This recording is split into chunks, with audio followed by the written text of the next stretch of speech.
Welcome back, garden enthusiasts. Today, we're focusing on selecting high-quality lettuce seeds and demonstrating how to sow them directly in the ground or start them indoors for transplanting. Let's get started. Choose certified organic or non-GMO seeds for the best results. Select a variety that suits your taste and growing conditions, and always use fresh seeds for higher germination rates. Direct sowing is simple and effective. Prepare your garden bed with well-draining soil. Sow seeds at a shallow depth of 1/4 inch, and space rows about 12 to 18 inches apart. Starting seeds indoors gives you a head start. Use seed trays with seed starting mix. Sow seeds at 1/4 inch depth and place them in a sunny spot or under grow lights.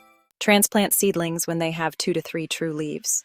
By selecting high-quality seeds and using the right sowing techniques, you'll be set up for a successful lettuce harvest. Stay tuned for our next video, where we'll cover more tips on caring for your lettuce plants. Don't forget to like, comment, and subscribe for more gardening tips. Happy gardening!